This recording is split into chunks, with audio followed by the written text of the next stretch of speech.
మొన్న చూస్తే అసలు లడ్డూలో కల్తీ జరగకపోయినా వీళ్ళు చెప్పిన అబద్ధాన్ని వీళ్ళ కూటమి ప్రభుత్వంలో ఉన్న బీజేపీ మాధవీలత గారు వందే భారత్ ఎక్స్ప్రెస్లో భజన చేసుకుంటూ వచ్చి ఎన్ని రకాలుగా మాట్లాడిందో మనం చూసాం. నిజంగా మీకు దేవుడి మీద భక్తుంటే, భక్తుల మీద ప్రేమ అభిమానం ఉంటే ఈరోజు 6 మంది ఎవరి వల్ల అయితే చనిపోయారో ఈ ప్రభుత్వాన్ని నిలదీయండి.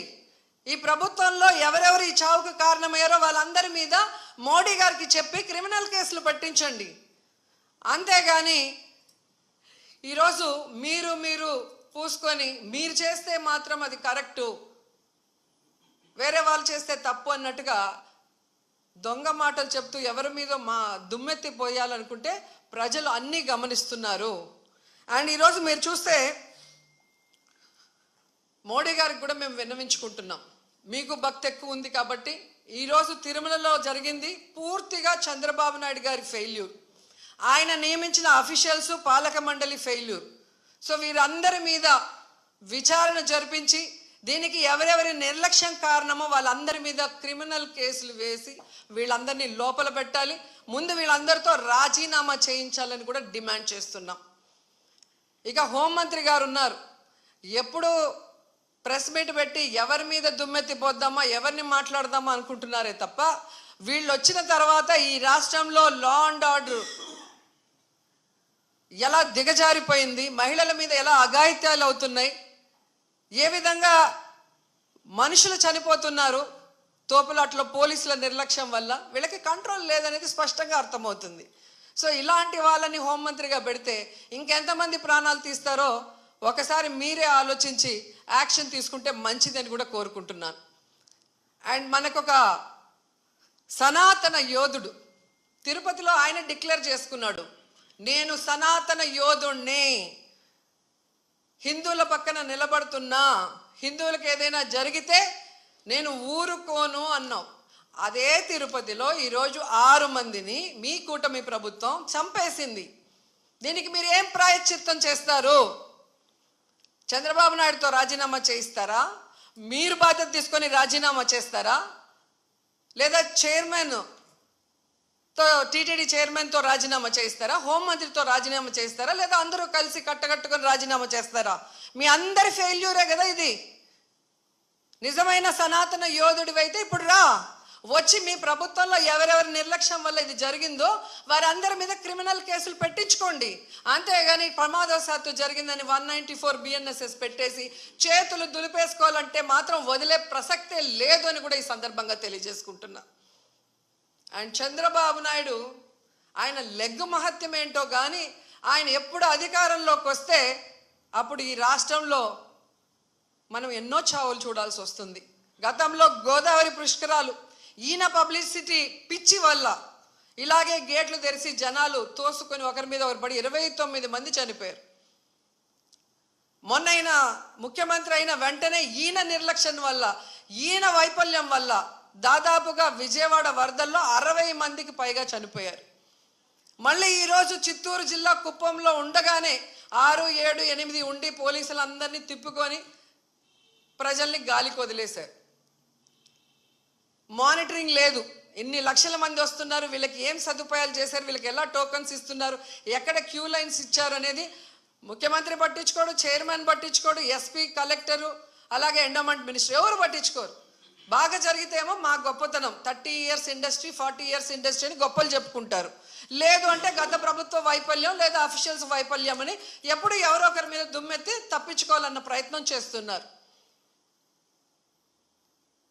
లక్షలాది మంది ప్రజలు ఈ రోజు వైకుంఠ ఏకాదశిన దేవదేవుడు వెంకటేశ్వర స్వామిని అందరూ కూడా దర్శించుకుందామని, అతని ఆశీర్వాదం తీసుకుందామని దూర ప్రాంతాల నుంచి మిగతా రాష్ట్రాల నుంచి కూడా ఈ రోజు భక్తులు చాలా మంది ఇక్కడికి రావడం జరిగింది.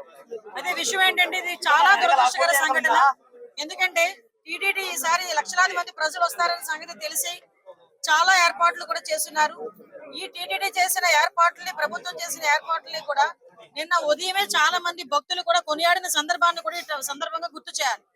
నిజంగా ఒక దురదృష్టం, ఒక ప్రాణాన్ని కాపాడబోయిన సందర్భంలో జరిగిన సంఘటన, అక్కడ తొక్కిసలాట జరిగింది. దురదృష్టవశాత్తు సుమారుగా 5గురు ఒక చోట 6గురు ఒక చోట కూడా చనిపోవడం, ఒకరు ఒక చోట 5గురు ఒక చోట ఒకరు ఒక చోట చనిపోవడం జరిగింది. ఓవరాల్ గా 6గురు చనిపోవడం జరిగింది. ఆ 6గురులోని కూడా ఎక్కువ మంది మన విశాఖపట్నం ప్రజలు వాసులు కూడా ఉండటం నిజంగా చాలా బాధాకరం. ఈ సంఘటన జరిగిన వెంటనే ఇమీడియట్ గా గౌరవ చంద్రబాబు నాయుడు గారు ముఖ్యమంత్రి వర్యులకి ఈ విషయం తెలియటం, వెంటనే హుటాహుటిని ఇక్కడ ఉన్న ఎస్పీ గారితోని అదే విధంగా కలెక్టర్ గారితోని కూడా ఏం జరిగింది అని చెప్పి ఆరా తీసి ఇమీడియట్ గా టీటీడీ ఈవో అధికారులు అందరితో కూడా ఒక మీటింగ్ ఏర్పాటు చేసుకొని ఇమీడియట్ గా అక్కడ ఏం జరిగింది అన్న సంగతి కూడా తెలుసుకోవడం జరిగింది. ఇంకా ఫర్దర్ గా జరగకుండా, ఎటువంటి ప్రాణ నష్టం జరగకుండా అక్కడ గాయపడిన ప్రతి ఒక్కరిని కూడా ఆసుపత్రికి తరలించి మెరుగైన వైద్యం అందించే వరకు కూడా మీరు అక్కడే ఉండాలని చెప్పి వాళ్ళందరికీ కూడా ఆదేశాలు ఇవ్వడం జరిగింది. తర్వాత ఎటువంటి ప్రాణ నష్టం కూడా జరగలేదు. ఈ రోజు చాలా మంది గాయపడిన వాళ్ళు కూడా ఇంట్లోకి డిశ్చార్జ్ అయ్యి ఇంట్లోకి వెళ్ళిపోయిన సందర్భం కూడా ఉంది. ఇంకొంతమంది ఇప్పుడు హాస్పిటల్లో కూడా కొంతమంది ఉన్నారు. చనిపోయిన వాళ్ళందరికీ కూడా ప్రాణాన్ని తిరిగి తీసుకురాలేం, కానీ కంపల్సరీగా కుటుంబానికి ఆదుకోవాలని చెప్పి ఇతర రాష్ట్ర ప్రజలకి కూడా ఈ రోజు కాంపెన్సేషన్ అనేది అనౌన్స్ చేయడం జరిగింది. ఎందుకంటే ఎవరైనా భక్తులందరూ కూడా ఇక్కడికి రావడం జరిగింది కాబట్టి ఇక్కడ గవర్నమెంట్ ఈ రోజు బాధ్యత తీసుకుని వాళ్ళందరికీ కూడా కాంపెన్సేషన్ ఇవ్వడమే కాదు, వాళ్ళని ఎంత గౌరవంగా ఇక్కడ నుంచి మళ్ళా ఆ ప్రాంతాలకి పంపించి ఆ దహన సంస్కారాలు జరిగే కార్యక్రమం వరకు కూడా చూసుకోమని ఈ రోజు గవర్నమెంట్ కూడా ఆదేశాలు ఇవ్వడం జరిగింది. ఎవరైతే ఇందాక మీరు అన్నారు కొన్న సమన్వయ లోపమా, లేకపోతే ఏదైనా పోలీస్ వైఫల్యమా, లేకపోతే అడ్మినిస్ట్రేషన్ వైఫల్యమా, ఏది అన్నది చాలా క్లియర్ గా సీసీ కెమెరాస్ ప్రతి చోట ఉన్నాయి. మీకు తెలుసు, ప్రతి చోట ఉన్న సీసీ కెమెరాలో ఏం జరిగింది అన్నది కూడా మేము అధ్యయనం చేసుకుంటాం. ప్రతి ఒక్కటి కూడా ఎంక్వైరీ జరుగుతుంది. ఇప్పటికే ఒక ప్రాథమిక నివేదిక అన్నది ఎస్పీ గారు, కలెక్టర్ గారు కలిపి ఈ రోజు ముఖ్యమంత్రి గారికి మాకు కూడా అందజేస్తున్నారు. బాధ్యులు ఎవరైనా కూడా బాధ్యతారహితంగా పనిచేస్తే వాళ్ళ మీద ఎట్టి పరిస్థితుల్లోనూ కూడా చర్యలు ఉంటాయి.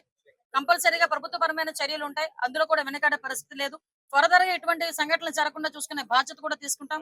ఎప్పుడు లేని విధంగా ఎప్పుడు ప్రతిసారి వస్తూనే ఉంటారు లక్షలాది మంది ప్రజలు. ఇంకొంచెం ఇంకా చాలా ఎక్కువ మంది వచ్చారు. దానికి తగ్గట్టుగానే ఈ రోజు అన్ని ఏర్పాట్లు కూడా చేసుకున్నాం. దయచేసి ప్రజలందరూ కూడా, ముఖ్యంగా ప్రతిపక్షాల వాళ్ళు, ప్రజలు అందరూ కూడా అర్థం చేసుకోవాల్సిన విషయం ఏంటంటే ఇది ఒక దురదృష్టకరమైన యాక్సిడెంట్ సంఘటన జరిగింది. దీనికి ఫర్దర్ గా జరగకుండా బాధ్యత కూడా మేము గవర్నమెంట్ తీసుకుంటాం. ఇప్పటి వరకు జరిగిన దానికి కూడా చింతిస్తున్నాం. దానికి కూడా బాధ్యత వహిస్తూనే ఈ రోజు ఆ కుటుంబానందరికీ కూడా ఎక్స్గ్రేషియా ప్రకటించి ఆ కుటుంబానికి మేము అండగా, అంటే మళ్ళీ చెప్తున్న పోయిన ప్రాణాన్ని ఎవరు తిరిగి తీసుకురాలేరు, కానీ ఆ కుటుంబానికి అండగా ఉండే బాధ్యత కూడా గవర్నమెంట్ తీసుకుంటుంది. ప్రతి ఒక్కరు కూడా అర్థం చేసుకోవాల్సిందిగా, భక్తులందరూ కూడా సమన్వయం చేసుకోవాల్సిందిగా అందరినీ కూడా కోరుకుంటున్నా. లక్షలాది మంది ప్రజలు వస్తారు. అందరూ వైకుంఠ ఏకాదశిని దర్శనం చేసుకుందాం అనుకుంటారు.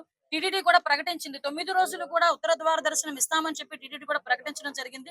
ఆ నేపథ్యంలోనే ప్రజలందరికీ కూడా టోకెన్లు ఇవ్వాలని ఒక మంచి ఉద్దేశంతో పనిచేసిన ఒక చిన్న పొరపాటు అయితే దురదృష్టకర సంఘటన ఇది, యాక్సిడెంట్ ఇది. కాబట్టి ప్రజలందరూ కూడా అర్థం చేసుకోవాల్సిందిగా కోరుకుంటున్నాం. మీకు చెప్పానండి, ఎవ్రీ వేర్ మేము సీసీ కెమెరాస్ ఏర్పాటు చేసుకుని ప్రతి ఒక్క కూడా వాయిస్ రికగ్నిషన్ గానీ, వాళ్ళకి టోకెన్స్ ఇష్యూ చేయడం కానీ ప్రతి ఒక్కటి చాలా పక్కాగా చేశాం.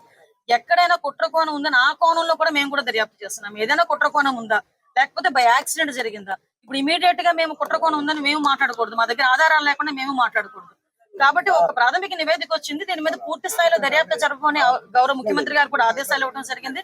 దీని మీద మనం అబ్జర్వ్ చేసుకుంటే తిరుపతి అంశం అనేసరికి చాలా సెన్సిటివ్ అంశం. కాబట్టి దేశంలో ఉన్న ప్రధానమంత్రుల నుంచి ప్రతి ఒక్కరు కూడా ఈ రోజు మిగతా రాష్ట్ర ముఖ్యమంత్రులు కూడా స్పందించారు. కాబట్టి చాలా సెన్సిటివ్ ఇష్యూ, కాబట్టి ఏది పడితే అది మాట్లాడకూడదు. మా చేతులకి పూర్తి నివేదిక వచ్చిన తర్వాత డెఫినెట్ గా బాధ్యులు ఎవరైతే ఉన్నారో వాళ్ళందరి మీద చర్యలు తీసుకుని పడితే అందులో వెనుకడే ప్రసక్తి లేదు. భక్తులు శ్రేయసే ముఖ్యంగా మేము పనిచేస్తున్నాం.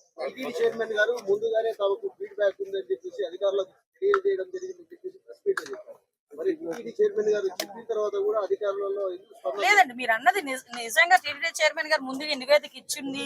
మా అధికారులు కనుక అడ్మినిస్ట్రేషన్ విషయంలో ఎక్కడైనా లోపాలు జరుగున్నాయో ఇప్పుడు మాకు ఎలాగో మన సీఎం గారు వస్తున్నారు. ఇప్పుడు సీఎం గారు వచ్చేసరికి మాకు క్లియర్ నివేదిక ఉంటూ ఉంటుంది.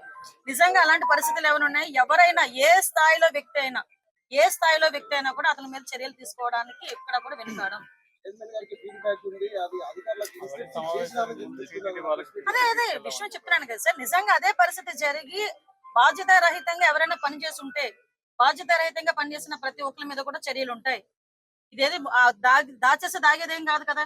ఈ రోజు కాకపోతే రేపైనా తెలుస్తుంది ఎవరు బాధ్యతారహితంగా పనిచేశారన్నది. కాకపోతే ప్రతి ఒక్కరు కూడా బాధ్యతాయుతంగా పనిచేయాలని మేము కోరుకుంటున్నాం. ఎందుకంటే లక్షలాది మంది భక్తులు వచ్చే పుణ్యక్షేత్రం ఇది. దయచేసి అటువంటి బాధ్యతారహితంగా పనిచేసిన ఏ స్థాయి వ్యక్తిని కూడా, అది కింద స్థాయి వ్యక్తి, పై స్థాయి వ్యక్తి, ఏ స్థాయి వ్యక్తిని కూడా వదిలిపెట్టే ప్రసక్తి. హిట్ టీవీ యాప్, ఇందులో short news, live news, entertainment shows, movies, digital magazines తో పాటు మీ జిల్లా వార్తలను కూడా ఫ్రీగా చూడొచ్చు. అంతేకాదు కేజీ నుంచి పీజీ వరకు విద్యార్థులకు స్కాలర్షిప్ కూడా అందిస్తున్నాం. ప్రతి వారం 10 మందికి లక్కీ డ్రా ద్వారా ఒక్కొక్కరికి 10,000 రూపాయలు అందిస్తున్నాం. ఇంకెందుకు ఆలస్యం, వెంటనే హిట్ టీవీ యాప్ ని డౌన్లోడ్ చేసుకుని ఫ్రీగా ఎంటర్టైన్మెంట్ పొందండి. Hit TV app. Hit TV app. Please download Hit TV app. Hit TV యాప్ని ఫ్రీగా డౌన్లోడ్ చేసుకొని ఎంజాయ్ చేయండి. మీకు నచ్చిన ఎంటర్టైన్మెంట్ కోసం హిట్ టీవీ యాప్ ని ఫ్రీగా డౌన్లోడ్ చేసుకుని ఎంజాయ్ చేయండి. హిట్ టీవీ యాప్ని డౌన్లోడ్ చేసుకుని ఆస్వాదించండి, ఆశీర్వదించండి. ఇంతమంది సెలబ్రిటీలు హిట్ టీవీ యాప్ ని డౌన్లోడ్ చేసుకోండి అని చెప్తున్నారంటే ఎంత మంచి యాప్ ఆలోచించండి. అమెరికా అమెరికా అమెరికా అమెరికాలో చదవాలనుకునే వాళ్ళకి విశ్వసనీయమైన పేరు మన శౌర్య కన్సల్టెన్సీ. UK లో 1 year masters. UK లో 1 year masters. 2 years work permit up to 5 years visa. Contact Saurya Consultancy. Contact 89851 89851.